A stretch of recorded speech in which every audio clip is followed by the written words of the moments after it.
How's it going, guys? My name is Alex. That right there is Jeremy, and this is another episode here of the Shrubway Series podcast. You're going to notice me tilt my screen up right now so you can see the top of my head. Thank you guys so much for joining back with us here and logging back on in.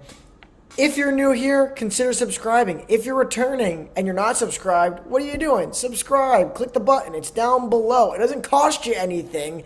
Give us a like, leave us a comment, tell your friends about us.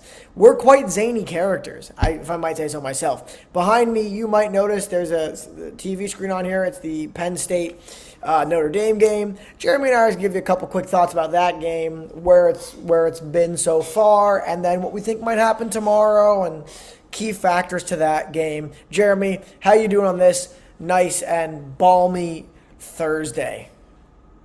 So balmy here. It's quite brutally cold with this 40 to 50 mile an hour wind gusts outside. It's been horrible. Went for a run yesterday in the freezing cold last night. Regretted it a little bit. And Okay, then okay, I did make it through 30 minutes. So it's okay.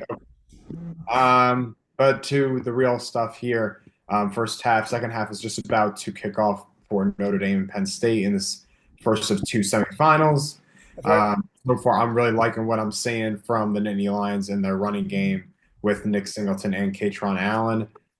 Drew Aller has been a little shaky. He had a pretty much easy touchdown pass in their second possession or third possession. Yeah, I think Um, it was their third possession. yeah, and it was too low for Nick Singleton. Singleton could have caught it, but he wanted to Yeah, drop it.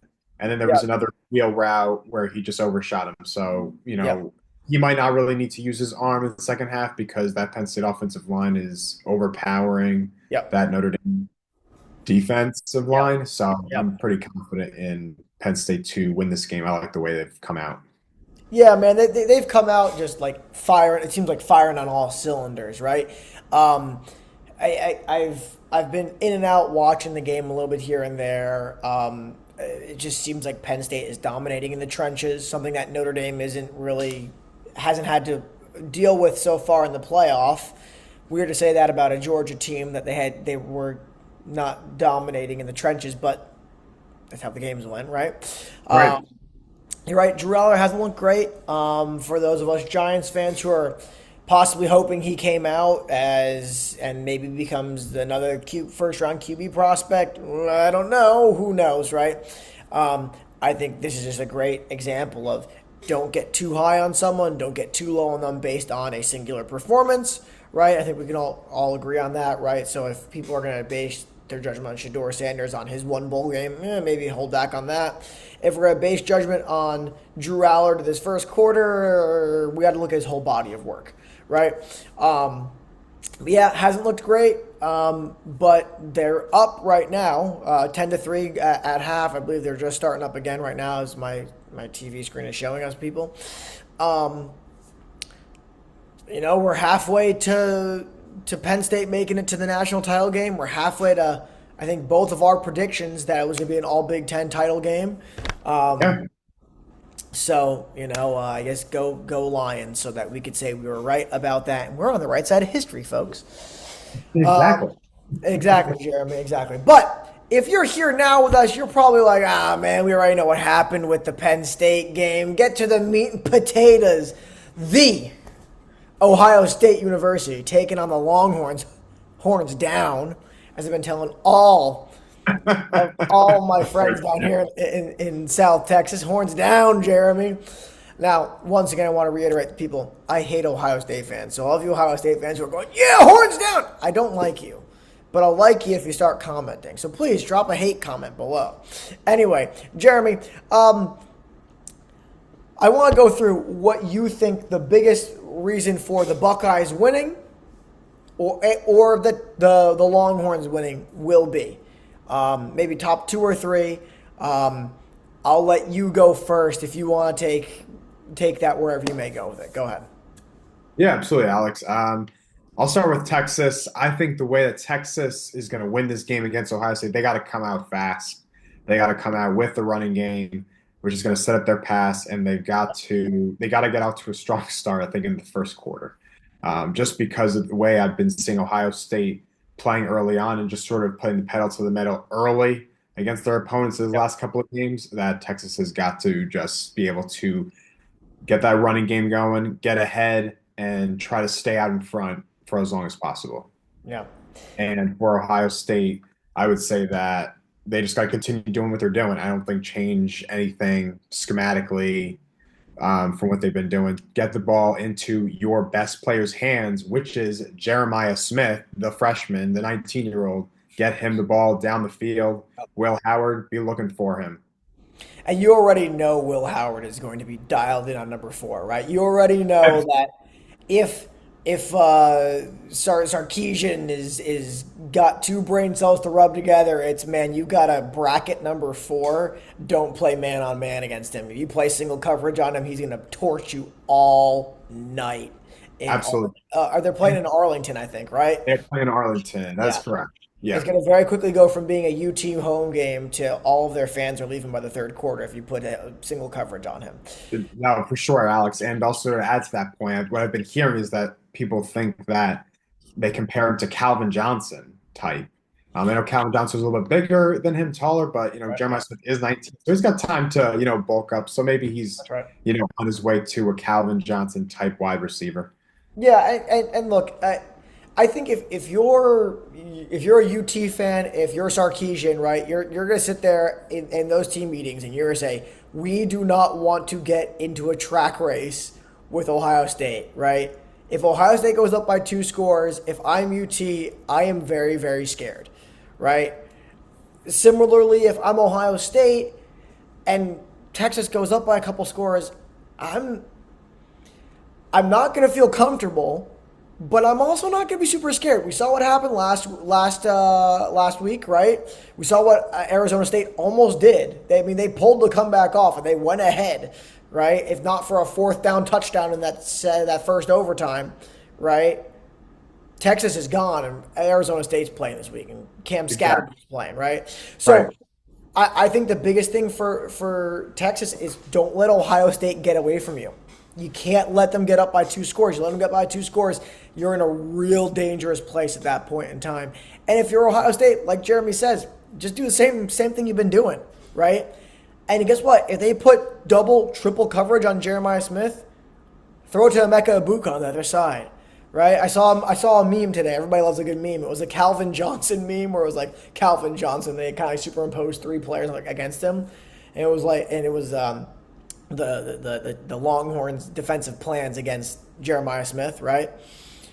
And I responded back to the story. I go, man, somebody needs to superimpose Emeka Ibuka's face onto Michael Jordan. That meme where he's like, and I took offense to that, right? Because he will also torch you, and they can run that ball on you. They've got a two-headed monster up there in Columbus, right? Travion Henderson has been there since I was a student there, so I think he's out of eligibility as well.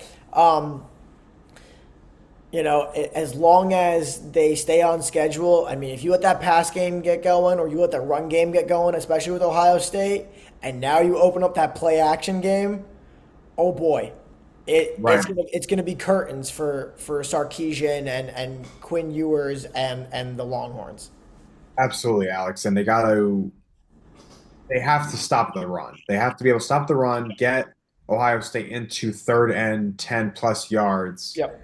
as much as possible, and just keep, then try to force, maybe then draw a blitz on that third down and try That's to right. get some pressure on Will Howard. Yep. Uh, That's right. that's going to be another key. I don't think any of the quarterbacks in the CFP are like, particularly like we don't have a Joe Burrow in this CFP, right? Quinn No, I think Ewers, that's fair. Quinn Yeah, that's fair. Ewers, yeah, and like Will Howard or Drew Aller and whoever the quarterback is for Notre Dame, Oh, Riley Leonard. okay, case in point there. All right, thank you, Riley Leonard, right? No offense to any of you guys, but none of you guys are Joe Burrow, right? None of them are Joe Burrow, and you don't have that same kind of I can throw us back into a game, right? Right. Now, perhaps you feel better about that with the weapons that Ohio State has, right? Penn State obviously has a really loaded tight end room. Ohio State has a really loaded wide receiver and running back room. Um, But I don't. Yeah, I would be really worried if I'm a Longhorns fan if Ohio State gets up by 2 scores early, because they're just gonna put their foot on your throats and just keep pushing down until you're done, right? Exactly, Alex. They're just going to keep pushing the pedal to the metal, and once it becomes a track race, I think it's long gone. It's almost like we're going to see something similar to the Oregon game if that's the case. That's right. And I think Ohio State in the second half of that Oregon game, I think they were just trying to get to the end at that point. They're up Exactly. Milk the 34 to clock. 8, right? Up 34 to 8. Yeah. They knew they could just pin their ears back and just rush the passer. They didn't have to try and feed Smith the ball. Why would they, right? I mean, you don't have to. Now, Jeremy, I think if there's a game that each of these teams should go to see how to beat the other team, right? If you're Ohio State, you're looking at the film that Georgia put out, right? Because Georgia's defense was able to stifle that Texas offense, right? Right. And if you're Texas, you're looking at the Michigan film against Ohio State. And the question I would be asking is that Michigan game an outlier? Was it more things that Michigan did schematically well, or was it more things that Ohio State did poorly, right? Was it more things that Georgia schematically did well, or Texas did poorly? And I think with that Texas one, it's more Georgia out schemed them in both of those games, right? They were a better all around team. It was a close game. Obviously, they were throwing haymakers at each other the entire game until Georgia eventually knocked them out both times, right? So, whereas with the Ohio State Michigan game, having watched that entire game, I think in part it was scheme getting Ohio State into those third and longs, like Jeremy had said, but also I think a big part of that was Ohio State just getting in their own ways. And also, last but not least here, I do think Ryan Day does still need this win to at least get him back to another national championship game, to endear himself back to the scarlet and gray faithful up there in Columbus and across the country and the alumni. Um, Similar to like what Harbaugh was dealing with at Michigan before the last couple of seasons he spent there. Absolutely got to get over the hump.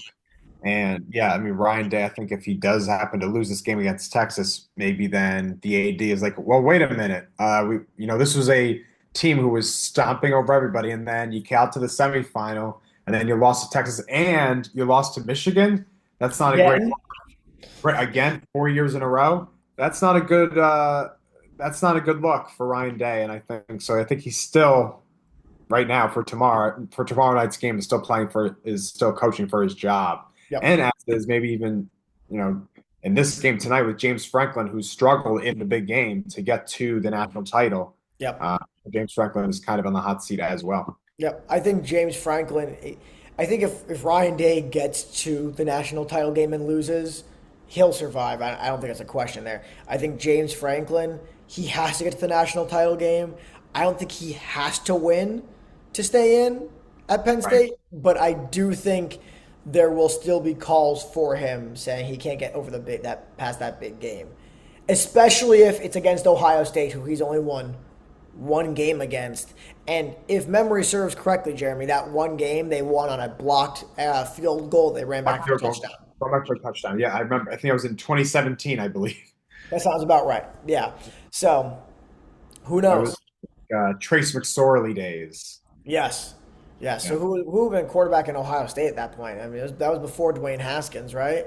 Like maybe JT Barrett era or maybe before JT Yeah. Barrett. It could have been just before Barrett because he was the 2018 quarterback, right? That won the national title game, Yes, that's right? correct. So I'm a fairly new Buckeye fan, so you Buckeye fans can drop that name down there below in the comments. Jeremy, also, last thing here, we may talk a little bit more about this either this weekend, folks, or post the weekend. We do have a big weekend in professional football coming up here. Right, we've got our first round of the playoffs here, the wild card round. It's gonna be a wild weekend, as Oh some yeah, people might say.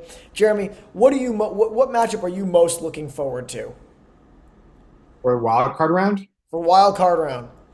I I'm gonna be honest. I think the Packers Eagles. I'm gonna go with the Packers Eagles because the Packers are a 7 seed. Packers are a sneaky 7 seeded team that I think has a legitimate chance to beat the Eagles on the road. But just because of their running game with Josh Jacobs, they have a really good offensive line. Jordan Love has his weapon in Jaden Reed and Tavian Wicks, more so Jaden Reed. And I think that's going to be a close game, closer game than some people might think. And I think Packers can ultimately win that game and maybe make a run in the playoffs. So that's the matchup that I'm looking for. I believe that's a game on Sunday at 4:30. That's right, Jeremy. I think for me, we're talking about another 7 seed. I quite frankly, I'm excited to see your boy Bo Nix going up against the Bills. Do I think they win? No. Do I think that defense could keep it close? Absolutely. I do think that that Broncos defense is stifling. Now the question is, can Bo Nix keep the Broncos on the field long enough to spell that defense? And if the answer is yes, then they're going to keep it as a close game. If the answer is no, I think Josh Allen is going to do what Ohio State could very easily do to Texas tomorrow, is boat race them, right? Um, Exactly. Jeremy, to your point, I think in the NFC for me, I'm more excited to see the Vikings and the Rams. I think that's going to be a really good game. I think you got a really good Vikings team that's coming off of a bad loss on Sunday Night Football, going up against a good Rams team, right? A team that, sorry, yeah, the Rams are going to be the 4 seed. Yeah. Going up against a Rams team that is pretty loaded on the offensive side of the ball. So we're about to see if the old adage that defense wins championships is going to pay true and pay dividends then. There, I haven't gotten to see a whole lot of Rams stuff this year. I've seen highlights of Puka Nakua going absolutely crazy. Jeremy, quick trivia question for you and all of our viewers. I'll let you write it down in the comments here, folks. Do you know what Puka stands for? I actually do not. I do not know what Puka stands for. If memory serves well, it was a nickname given to him as a kid, basically meaning little fat kid. Oh, actually, that kind of rings a bell. That's funny. So there you go, folks. There's your trivia for the day. Well, okay, we'll talk a little bit more about those games in some greater detail here. I think possibly this weekend, possibly afterwards. Nothing really new in the Giants world. Nothing new really in the Jets world. Obviously, they've been interviewing head coaches, Rex Ryan, among many others, Mike Vrabel, and so on and so Ben forth. Johnson. I think Ben Ben, Johnson. I I think that. think Ben Johnson. I mean, he's been one of the hot names. Also, the defensive coordinator for the Lions. I believe he's interviewing for every head coaching job minus the Patriots job. Very interesting. Um, so it'll be. We may have some more clarity on the head coach and or the GM in many of these cases by this time next week. Trying to think if there's anything else going on right now. Mets and Yankees have been pretty quiet. Though, okay, one last thing to cover here, Jeremy. If you were a general manager, and I know Jeremy here does not like the idea of giving long term, like big, long, expensive contracts to people, all right? Right, Jeremy? Yeah, no, I am. Even though it's become the norm. It's become the norm, and I agree with you. I don't think it's necessarily great, but it is where it is right now, right? I have a feeling we're going to see the market eventually come back to shorter, like 6, 7 year deals, and then eventually it'll balloon back up. It's going to do this sort of thing to ebb and flow. Jeremy, I read a report the other day that apparently Pete Alonso was looking for a 9 year deal similar to Prince Fielder, like $260 million for 9 years. There's Wow. another one saying he was looking for 6 years. To me, it's looking more and more likely that Pete Alonso is going to have to take a 1 year prove it deal, maybe a 2 year deal with a opt out after year one. Man, Pete Alonso and Scott Boras were silly boys not accepting that contract extension the Mets offered him Yeah, because he he's got not going to get even close to that now. no, he got a little bit greedy. I guess he then sort of they both wanted to see how everything was shaken out, as the offseason progressed, and it Yep. looks like it's backfiring a little bit on him. And we see that all the time. We see it all the time, man. So it's sad as a Mets fan, but I'd love Pete to be back. Bregman's still out there. Right. There are options. I personally still think that Pete Alonso is going to wind up being a Met opening day. If Yeah. somehow, somewhere, I just have a feeling like he's destined to still stay with the New York Mets. The Mets, they're going to find a way to make a deal, and they're going to say, "Hey, Pete, we're going to do this," or maybe like what you said, Alex, about the 1 year deal, prove it deal. Here, we're going to give you 1 year. But we really are interested in keeping you longer than that. But we want to give you a 1 year deal, however much a year for 8 million, whatever that case may be. Yep. Yep. Well, Jeremy, do you have anything else for us tonight? No, I think that's all covered. A lot of exciting football the remainder of this weekend. That's right. I mean, if you're a football fan, this is your weekend. Absolutely, like the weekend of the year. That's right. And listen, if you're a Giants fan like us, if you're a Jets fan, if you're a fan of a really bad team, I mean, for Christ's sake, if you're a fan of the 49ers, not so much you. The team that had a chance to go to the Super Bowl at the beginning of this year, and now look at them with the injuries. If you're a Bears fan, if you're a fan of a bad football team, guess what? Come in close. Come in close. They can't hurt you anymore. Not until September. It's okay. September. It's all right. We've got you. If you're still here, consider subscribing. Drop us a like down below. Drop us a comment. Hit those buttons now! Thank you. That probably just destroyed some people's eardrums. I'm sorry. Thanks for tuning in, guys. Once again, my name's Alex. The beautiful man to my left is Jeremy. We appreciate you tuning in. We can't wait to see you next time. And as we always say at the end of this podcast, Jeremy, back after this.